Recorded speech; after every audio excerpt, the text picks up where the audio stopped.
அவனுடைய வார்த்தைக்கு நாம் கடந்து செல்வதற்கு முன்பாக கண்களை மூடி ஜெபம் செய்வோம். கிருபையும் இரக்கமும் நிறைந்த எங்கள் ஆண்டவராக இயேசு கிறிஸ்து என்ற நாளிலே நம்முடைய வார்த்தையை நாங்கள் தியானிக்க இருக்கிறோம். உங்களுடைய வார்த்தை எங்களுக்கு மிகுந்த ஆசீர்வாதமாய் மாற்றிட்டாருங்க. இந்த நாளிலே கேட்க இருக்க தேவ செய்தி ஆலயத்துக்குள்ளாக அமர்ந்திருக்கிற பிள்ளைகளுக்கும் ஒளிபெருக்கி மூலமாக வெளியே கேட்டுக்கொண்டிருக்கிற பிள்ளைகளுக்கும் மிகுந்த ஆசீர்வாதமாய் மாற்றித்தர வேண்டும். இயேசு நாம் வெளியிருக்கிறாரு. ஆமென். அல்லேலூயா. ஆண்டவராக இயேசு கிறிஸ்து பிதாவுக்கு கீழ்ப்படிந்தவராய் காணப்பட்டார். யாருக்கு கீழ்ப்படிந்து காணப்பட்டாரு? பிதாவுக்கு கீழ்ப்படிந்து காணப்பட்டார் என்று சொல்லி பிலிப்பியர் 2ஆம் அதிகாரம் 8ஆம் வசனத்தை நம்ம வாசிப்போம். முதல்ல இல்லையா, இப்ப பார்த்தாலும் நம்ம குருத்தொலை ஞாயிலே குருத்தொலையை குறித்து அதனுடைய கருத்தை குறித்து தான் நம்ம பிரசங்கம். நல்ல கீழ்ப்படுதலை குறித்து அவர் மனுஷரூபமாய் காணப்பட்டு மரண பரியந்தம், அதாவது சிலுவையின் மரண பரியந்தம் கீழ்ப்படிந்தவராகி தம்மை தாமே தாழ்த்தினார். அல்லேலூயா.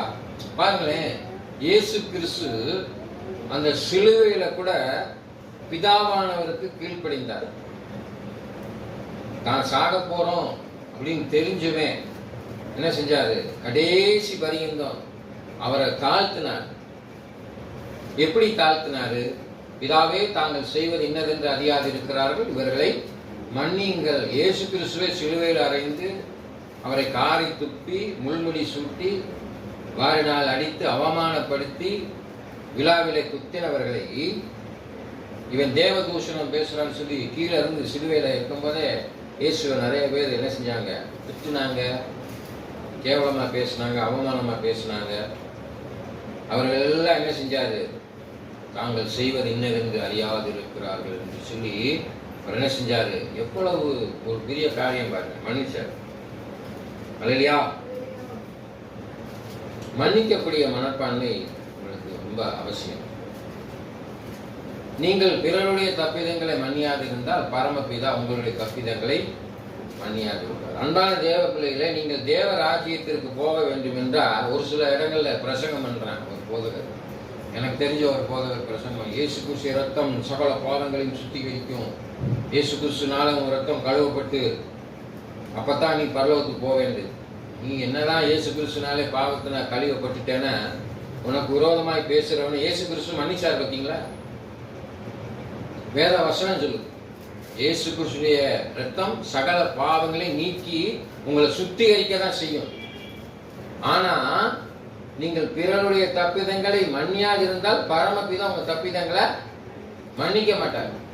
அப்போ அவன் பாவத்தை மன்னிக்கலைன்னா தேவராஜ்யத்துக்கு போக முடியாது. எவன் ஒருவன் தன் பாவத்தை அறிக்கையிட்டு விட்டு விடுகிறானோ அவனுடைய பாவம் மன்னிக்கப்படும். பாவத்தை மன்னிக்கும்படியாக தான் இயேசு கிறிஸ்து இந்த உலகத்தில் வந்தார். பாவியாய் இருக்கிற மனுஷனை மீட்டு எடுக்கும்படியாக இயேசு இந்த உலகத்திற்கு வந்தார் என்று நம்ம எல்லாத்துக்கும் தெரியும். அல்லேலூயா. பாவம் செய்யாதவன் ஒருத்தருமே கிடையாது. அல்லேலூயா. அது போதகராக இருந்தாலும் சரி, யாராக இருந்தாலும் சரி. இன்னைக்கு போதகர் எத்தனையோ இடங்களில் விழுந்து போயிடுறாங்க, ஆனாலும் தேவன் அவர்களை கைவிடவே மாட்டார். ஆனால் தீர்ப்பு அவர்களுக்கு மேல இருக்கு. அல்லேலூயா. என்ன இருக்குது? தீர்ப்பு. அதனாலதான் ஆக்கணிக்குள் தீர்க்காதபடி நீங்கள் போதகராய் இராதீர்கள் என்று சொல்லியிருக்கிறார். நீங்கள் அநேகர் வாசிங்க அந்த வசனத்தை. ஆக்கணிக்குள் தீர்க்காதபடி நீங்க போதகர ஆகாதீங்க. அநேகர் கிடையாது, நீங்க போதகர் ஆகாதீங்க. மனுஷனுக்கு கொடுக்கிற தண்டனை காட்டிலும் அவனுடைய வார்த்தையை பிரசங்கம் பண்ணுகிற போதகர்கள் தப்பு செய்தா ஆக்கணிக்குள் தீர்க்கப்படுவீர்கள் என்று தெளிவா சொல்லியிருக்கு. அல்லேலூயா. அதே மாதிரி 2 தீமோத்தேயுவின் புத்தகம் 2ஆம் அதிகாரம் 15ஆம் வசனம் நினைக்கிறேன். 2 தீமோத்தேயுவின் புத்தகம் 2ஆம் அதிகாரம் 15ஆம் வசனத்தை வாசிங்க. அல்லேலூயா. அங்க வேதம் சொல்லிட்டு பாருங்க.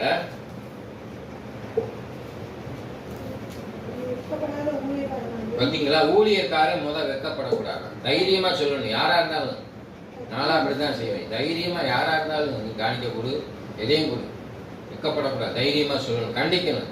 அவன் தான் நல்ல தகப்பன். பிள்ளைகளை கண்டிக்கிற தகப்பன் தான் நல்ல தகப்பன்.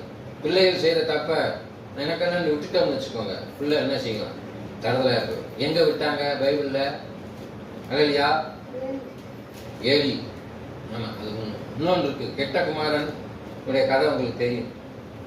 அவன் இஷ்டத்துக்கு பணத்தை சொத்தை வாங்கிக்கிட்டு போய் என்ன செஞ்சான்? வெளியே தகப்பன் விரோதமா குடியாட்டம் வெறிச்சு பெண்களோட விபச்சாரம் பண்ணி எல்லாம் பண்ணி கடைசி அவன் நிலம் என்னாச்சு?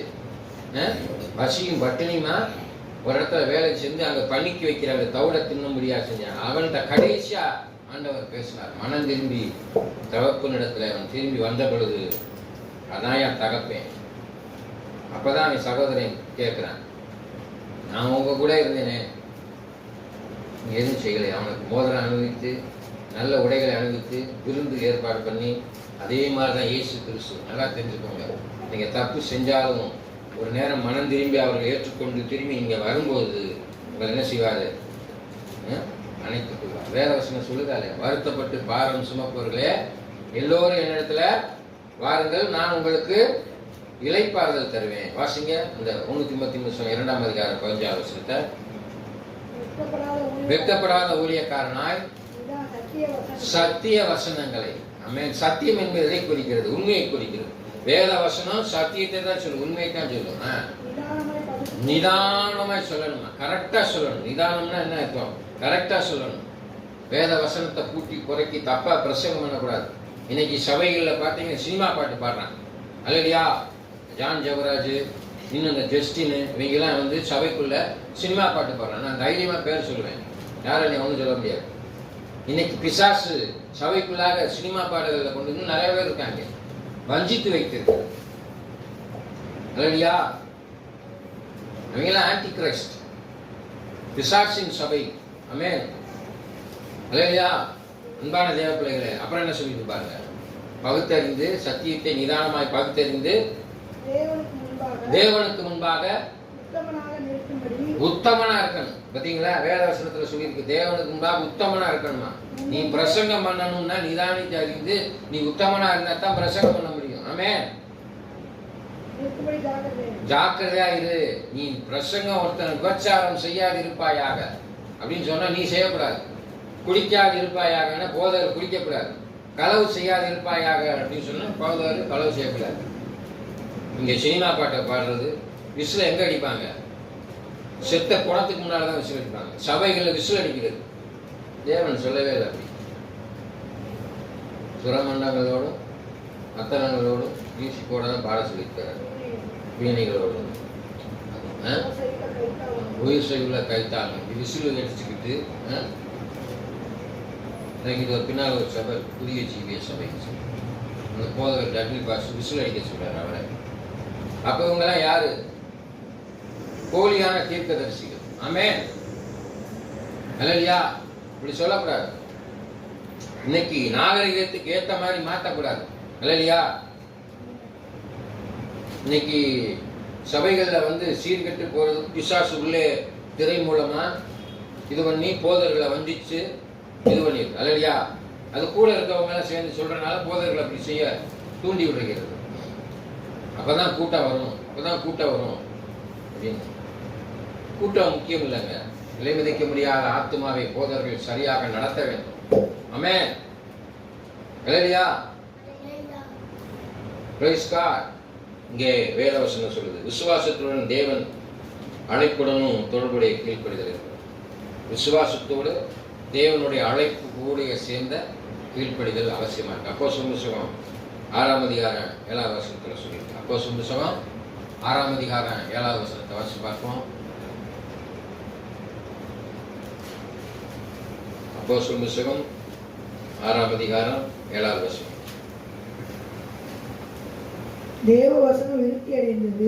தேவ வசனம் விருத்தி அடைந்தது. சீசருடைய தொகை எருசலேமில் மிகவும் பெருகிற்று. சீசருடைய தொகை எருசலேமில் மிகவும் பெருகிற்று. ஆசாரியர்களில் அநேகர் விசுவாசத்துக்கு கீழ்ப்படிந்தார்கள். ஆசாரியர்கள் அநேகர் விசுவாசத்துக்கு கீழ்ப்படிந்தார்கள். சீசருடைய தொகை, இப்ப இயேசு கிறிஸ்துடைய சீசருடைய தொகை உலகத்தில் அநேக பேர் ஆண்டவருடைய வார்த்தையை சொல்லும்படியாக பெருகிற்று. அல்லேலூயா. அன்பான தேவர்களே, உலகமெங்கும் ஆண்டவருடைய சுவிசேஷம் சொல்லப்படுது. நிறைய பாஸ்டர்ஸ் இருக்கிறாங்க. இல்லையா, பெருகிச்சு. அன்றைய நாள் எருசலேம் தேவாலயத்தில் சீசருடைய தொகை பெருகிச்சு. சுவிசேஷம் எங்கே அறிவிக்கப்பட்டிருக்கிறது. இன்னும் அநேக இடங்களில் அறிவிக்கப்படாத இடங்கள்லாம் இருக்கு. இல்லையா, அறிவிக்கப்படாத இடங்கள்லாம் இருக்கு. அறிவிக்கப்பட வேண்டும். அந்தமான் நிக்கோபார் என்ற ஒரு தீவு, மால்தீவ்ஸ் என்ற ஒரு தீவு, அதில் ஆதிவாசிகள் இருக்கிறாங்க. இந்த இடத்துக்கு உள்ள வேற்று மனிதர்கள் போனாலே அவங்கள கொன்றுவாங்க. அங்கெல்லாம் இயேசுவை அறியாம தான் இருக்கிறாங்க. இயேசுவை அறிவிக்கும்படியான வழிவாசலை ஆண்டவர் திறந்து கொடுப்பார். மூல முழுக்க எங்கும் ஆண்டோடைய சுவிசேஷம் அறிவிக்கப்பட்ட பிறகுதான் ஆண்டோடைய வருகை. இப்போ நம்ம இந்த காலத்தில் இருக்கிறோம்.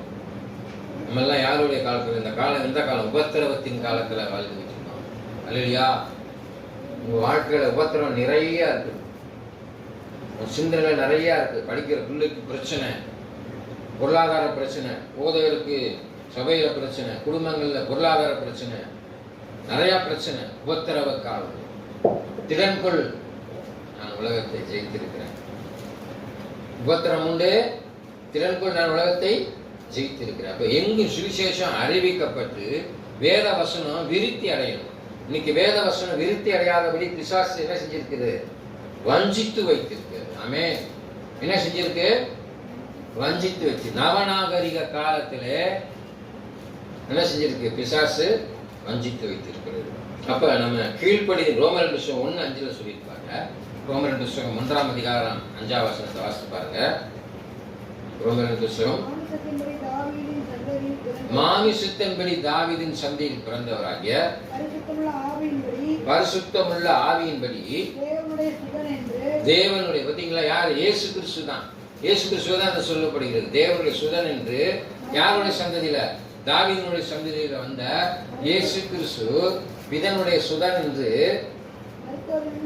பார்த்தீங்களா? மரித்தோரிலிருந்து உயிர்த்தெழுகிறார். மனுஷன் சாகன அதுக்கு முன்னால யாருமே உயிர்த்தெழுதலாம். ஆனால் மனிதனாக அவதரித்து உயிர்த்தெழுந்த ஒரே ஒருத்தர் தாவீதின் சந்ததியில் வந்திருந்த தேவனுடைய சுதன் என்று அழைக்கப்படக்கூடிய இயேசு கிறிஸ்து ஒருவரே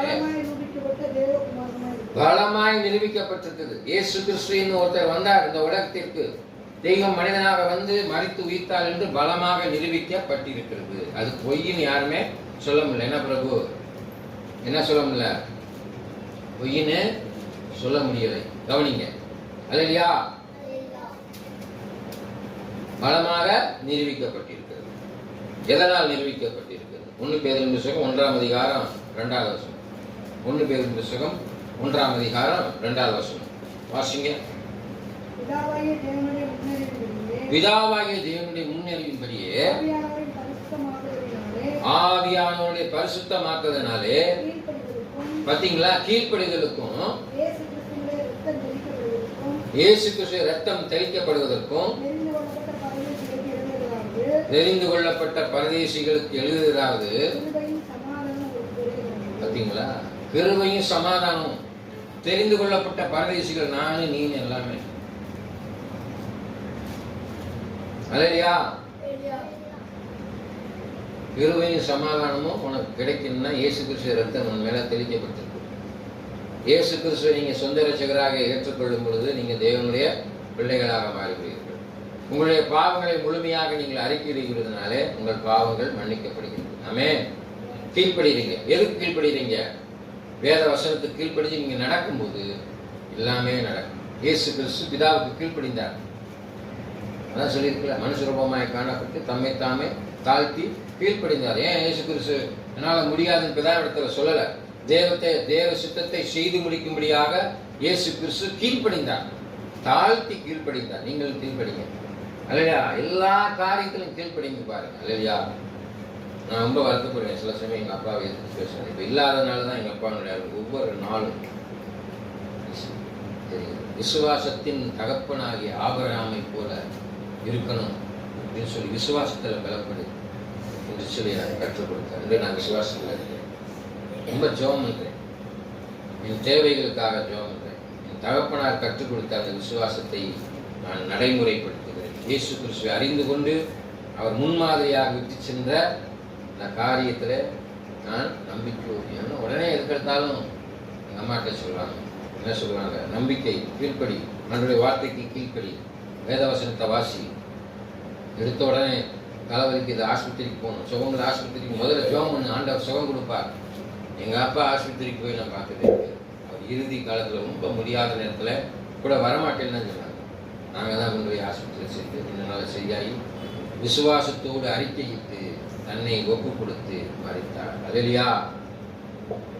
எங்கள் வாழ்க்கையில் என்னை பொறுத்தவரை she is a great man, sacrificing man. தன்னை தியாகம் செய்த ஒரு மனிதன். அல்லேலூயா. குடும்பத்துக்காக தியாகம் செய்த ஒரு தகப்பனாய் நான் அவரை பார்க்கிறேன். அல்லேலூயா. எத்தனையோ இன்னைக்கு தகப்பன்மார் இருக்கிறாங்க. சிக்கனத்தை கற்றுக் கொடுத்தார். ஆமென். விசுவாசத்தை கற்றுக் கொடுத்தார். கீழ்ப்படிதலை கற்றுக் கொடுத்தார். அல்லேலூயா. ஆனா பண ஆசையை கற்றுக் கொடுத்தார். பணம் சேர்க்கும்படியாக கற்றுக் கொடுத்தார். நல்லா சாப்பிடணும், நல்லா விசுவாசமா இருக்கணும், கடன் வாங்கக்கூடாது, எல்லாத்தையும் கற்றுக் கொடுத்தார். அல்லேலூயா. அதை நான் பின்பற்றி நடக்கிறேன். என் பிள்ளைகளுக்கும் அதை கற்றுக் கொடுக்கணும்னு நினைக்கிறேன். அல்லேலூயா. அன்பான தெய்வ பிள்ளைகளே, நீங்க உங்க பெற்றோருக்கு எல்லா காரியத்திலும் கீழ்ப்படுத்தீங்கன்னா, கனப்படுத்தினீங்கன்னா, கர்த்தர் உங்களுடைய ஆயுசு நாட்களை கூட்டி கொடுப்பார். ஆமென். தேவ பயத்துடன், தேவ பயம் ரொம்ப அவசியம். சங்கீத புஸ்தகம் 111:10.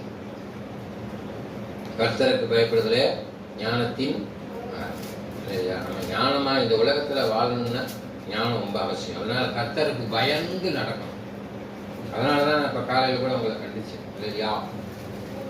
கண்டிக்க வேண்டியது என்னுடைய வேலை. ஆமென். பயப்படுங்க,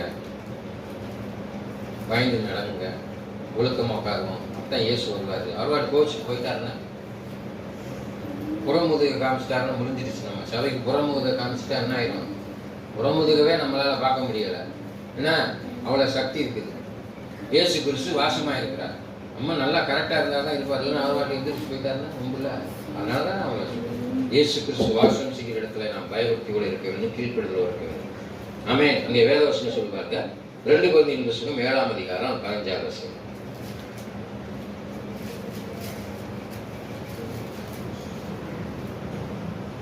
மேலும் நீங்கள் எல்லாரும் கட்டளைக்கு அமைந்து பயத்தோடும் நடக்கத்தோடும். பாத்தீங்களா? கட்டளைக்கு அமைந்து, பயத்தோடு, அமைந்துன்னு என்ன அர்த்தம்? கீழ்ப்படிந்துன்னு அர்த்தம். பயத்தோடு நடக்கத்தோடு தன்னை ஏற்றுக்கொண்டதை அவன் நினைக்கையில் பாத்தீங்களா? அவனுடைய உள்ளம் உங்களை பற்றி அதிகம் அன்பாய் இருக்கிறது. உங்களுக்குள்ள உங்களுக்கு கீழ்ப்படிஞ்சு யோனத்தான் இருக்கிறார் அப்படின்னா நல்லா படிச்சு நிறைய மார்க் எடுத்து பெரிய 500க்கு மேல் 450 மார்க் எடுத்து நிறைய மார்க் எடுத்து எவ்வளவு சந்தோஷப்படுவோம். பெற்றோர் சந்தோஷப்படுமா படமாட்டோமா? சந்தோஷமா தான் இருப்போம். அதே மாதிரி தான் ஆண்டவர் உங்களை அவர் சந்தோஷமா படணும்னு நினைக்கிறார். என் பிள்ளை எனக்கு கீழ்ப்படியணும், என் பிள்ளை என் பேச்சை கேட்கணும்னு நினைப்பார். இயேசு அதே மாதிரி தான் என்னை கேட்கிறாரு. என் பிள்ளை என் பேச்சை கேட்டு நடக்கணும், நானுமே ஆண்டவருடைய பேச்சை கேட்டு நடக்கணும் தான் அவர் நினைப்பாரு. போதகராக இருக்கட்டும், யாரா இருக்கட்டும், ஆண்டவருடைய பேச்சை கேட்டு தான் நடக்கணும்னு நினைப்பாரு. அல்லேலூயா. சந்தோஷம் உண்டாகும்படியாக, மகிழ்ச்சி உண்டாகும்படியாக வேதவசனம். பொருளாதாரர்களாக நீங்கள் உங்கள் பிள்ளைகளுக்கு நல்ல ஈவை கொடுக்க நினைக்கிறீங்க. ஆண்டவரும் உங்களுக்கு நல்லதான் கொடுக்க நினைப்பார், கெட்டதை கொடுக்கவே மாட்டாரு. அதனால கீழ்ப்படிஞ்ச இந்த ஆசீர்வாதத்தை சுதந்தித்துக் கொள்ள வேண்டும். பிலிப்பியர் 2:12 சொல்லிட்டு பாருங்க. பிலிப்பியர் 2:12.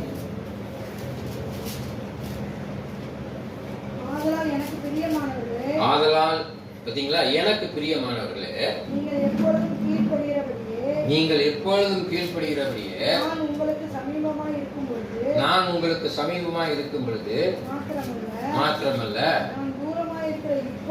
நான் தூரமாய் இருக்கிற இப்பொழுதும் அதிக பயத்தோடும் நடுக்கத்தோடும் உங்கள் ரட்சிப்பு நிறைவேற. பார்த்தீங்களா? வேத புஸ்தகத்துல பழைய ஏற்பாட்டுல கீழ்ப்படிஞ்சவர் யாரு? மோசே கீழ்ப்படிந்தார். ஆபிரகாம் ஒரு வார்த்தை கூட கட்டல. முதிர் வயது ஆன போது கூட என்ன செஞ்சாரு? அவருக்கு ஒரு பிள்ளையை கொடுத்தாரு. அந்த பிள்ளையை கொண்டு போய் பலியிட சொல்லும்படியாக பிதாவனை சொல்லும் போது ஒரு வார்த்தை பேசல. அந்த பையன் கூட அவங்க அப்பாட்ட என்ன செய்யல? ஒரு வார்த்தையும் பேசவே இல்லை. கடைசி அவன் கையை கட்டும் போது கூட எதுக்கு பையன் கையை கட்டுறீங்க? தூக்கி அந்த ஆட்களை வைக்கும் போதும் கூட எதுக்கு என்னை வைக்க போறீங்க? ஒண்ணுமே கேட்கல. அல்லேலூயா. ஆபிரகாம் கீழ்ப்படிந்தார். விசுவாசம். மோசே கீழ்ப்படிந்தார். நோவா கீழ்ப்படிந்தார். யோபு கீழ்ப்படிந்தார். இயேசு கிறிஸ்துவும் கீழ்ப்படிந்தார். நீங்கள் என்ன செய்யணும்? கீழ்ப்படிய வேண்டும். அல்லேலூயா. கீழ்ப்படியாமை ஒரு பாவம். அல்லேலூயா. தேவ பிள்ளைகளே, வேதவசனம் சொல்லுது, மனம் திரும்புதலுடைய கீழ்ப்படிதல் இருக்கு. ஏசாயா புத்தகம் 1:18 வாசிப்பாரு. கீழ்ப்படிதலே மனம் திரும்பி கீழ்ப்படிய வேண்டும் சொல்லி. ஆமா, ஏசாயா புத்தகம் 1 அதிகாரம் 18 வசனம்.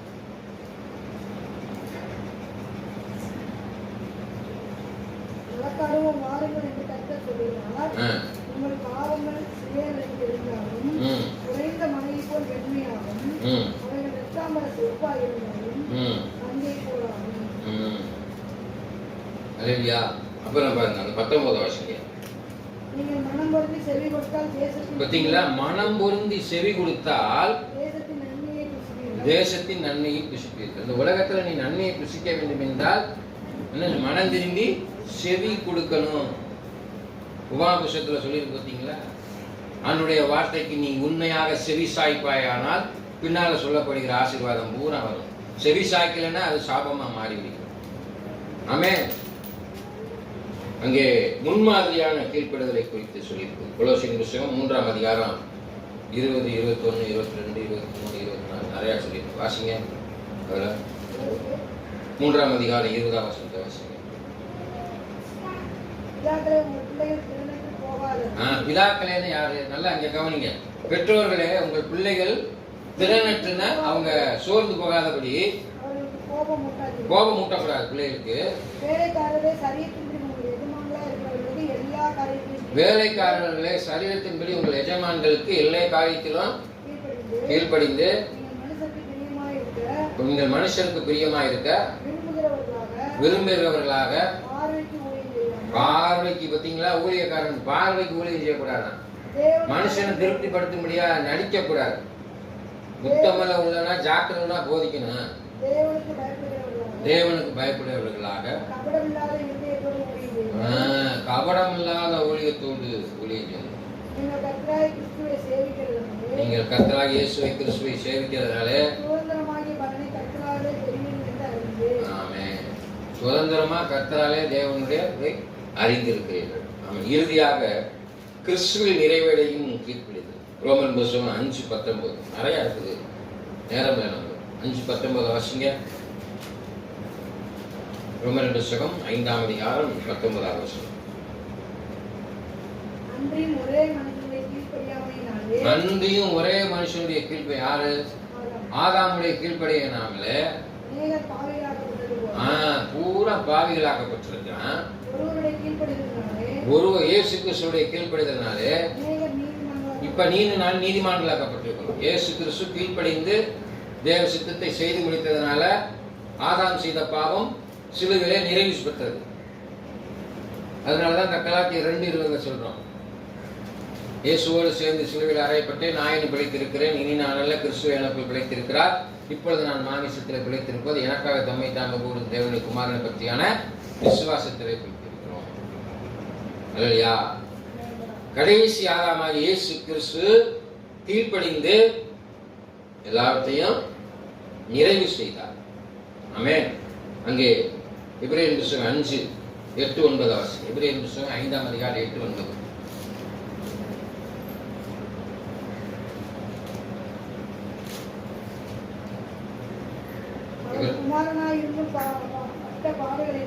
அவர் குமாரனாய் இருந்து பட்ட பாடுகளினாலே பாத்தீங்களா, இயேசு கிறிஸ்து பிதாவுடைய குமாரனாய் இருந்தாலும் கீழ்ப்படிந்தனாலே பாடுகளை அனுபவிச்சார். என்ன பாடு அனுபவிச்சாரு? அறைந்தார்கள், உமிழ்ந்தார்கள், கொட்டினார்கள், அடித்தார்கள், பாடுகளை அனுபவிச்சாரு. ஆனா இன்னைக்கு நம்ம இயேசு கிறிஸ்துவுக்காக பாடு அனுபவிக்கிறதுக்கு தயாரா இருக்கும். உபத்திரம் உண்டு, திறன்கள் நான் உலகத்தை ஜெயித்திருக்கிறேன். போராட்டம் உண்டு, கஷ்டம் உண்டு, வேதனை உண்டு, அவமானம் உண்டு, கேவலம் உண்டு, எல்லாத்தையும் தாங்கிக்கோ. ஆமென். தான் அதனால பூரணனான பின்பு நமக்கு கீழ்ப்படுகிற இயேசுக்கு யாரெல்லாம் கீழ்ப்படுகிறீங்களோ நித்திய ரட்சிப்பை அடைவதற்கு காரணம். நல்லா தெரிஞ்சுக்கோங்க, நீங்க பெற்றோருக்கு கீழ்ப்படுகிறீங்கன்னா தான் ரட்சிப்பு காரணங்களாகும். யாரெல்லாம் பெற்றோருக்கு கீழ்ப்படுகிறீங்களோ வேதவசனம் சொல்லு. நான் சொல்றேன், அன்னையும் பிதாவும் முன்னறி தெய்வம். இந்த உலகத்திற்கு உங்களை இன்ட்ரோடியூஸ் பண்ணவங்க. நான் அடிக்கடி சொல்வது உண்டு, உருவம் கொடுத்தது தாய், உயிர் கொடுத்தது தந்தை. இந்த உலக பிரகாரமா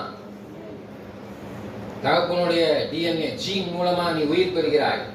தாய் வயிற்றில் வளரக்கூடிய சரீரம் மாமிசம் உருவம் கொடுத்தது தாய். இல்லையா? You have to be thankful. வேற வசனம் சொல்லுது, பூமியில உன் ஆயுசு நாட்கள் நிறுத்திருப்பதுக்கு உன் தகப்பனையும் தாயும் கனம் பண்ணுவாயாக. கண்களை முடிச்ச மகா இரக்கமும் கிருபையும் நிறைந்த எங்கள் ஆண்டவராய் இயேசு கிறிஸ்து, கீழ்ப்படுதலின் பண்பு நலங்களை குறித்து நாங்கள் தியானித்திருந்தோம். விசுவாசத்துடன் தேவ அழைப்புடனும் தொடர்புடைய கீழ்ப்படுதலை குறித்தும், தேவ பயத்தோடு உள்ள தொடர்பை கீழ்ப்படுதலை குறித்தும், மனம் திரும்பலுடைய கீழ்ப்படுதலை குறித்தும், நீர் கீழ்ப்படுதலை குறித்து ஒரு முன்மாதிரியை எங்களுக்கு விட்டு சென்றிருக்கிறீர். அந்த முன்மாதிரி கிறிஸ்துவனுடைய நிறைவுடைய கீழ்ப்படுதலாக இருக்கிறது அறிந்திருக்கிறது. காரண நாளிலே சபை மக்கள் கர்த்தருக்கு கீழ்ப்படிந்து உடைய வார்த்தைக்கு கீழ்ப்படிந்து நடக்கும்படியாக அவர்களுக்கு கீழ்ப்படுதலின் ஆவியை தந்து நல்ல சுகத்தையும் பலத்தையும் ஞானத்தையும் அறிவும் தந்து பொருளாதாரத்தில் அவர்களை உயர்த்தி, இயேசு கிறிஸ்து பரமையை போது அவர் சொன்னார், நான் உங்களுக்கு ஒரு தேற்றவாளனை விட்டு செல்கிறேன். அந்த தேற்றவாளன் ஜனங்களுக்கு ஆறுதலாக தருதலாக இருந்து ஆட்சி தேர்த்தி அவர்களை ஆசீர்வதிக்கும்படியாக இயேசு கிறிஸ்து விட்டு சென்ற மெய்யான சமாதானத்தால் அவர்களை நிரப்பி அவர்களை சந்தோஷத்தினாலும் சமாதானத்தினாலும் நிரப்ப வேண்டும் என்று நசரேயனாகிய இயேசு கிறிஸ்து நாமத்திலே வேண்டிக் கொள்கிறேன் சொல்லத்தானே. ஆமென். என் ஆத்துமாவே கர்த்தரை ஸ்தோத்திரி, என் முழுமை பரிசுத்த நாமத்தை ஸ்தோத்திரி, என் ஆத்துமாவே கர்த்தரை ஸ்தோத்திரி. கர்த்தர் செய்தார் சகல உபகாரங்களும். ஆமென். நம் ஆண்டவராகிய இயேசு கிறிஸ்து கிருபையும் பிதாவாகிய தேவனுடைய அன்பும் பரிசுத்த ஆவியான அன்பும் இப்பொழுது சதா காலம் இருக்கிறதாக. கர்த்தர்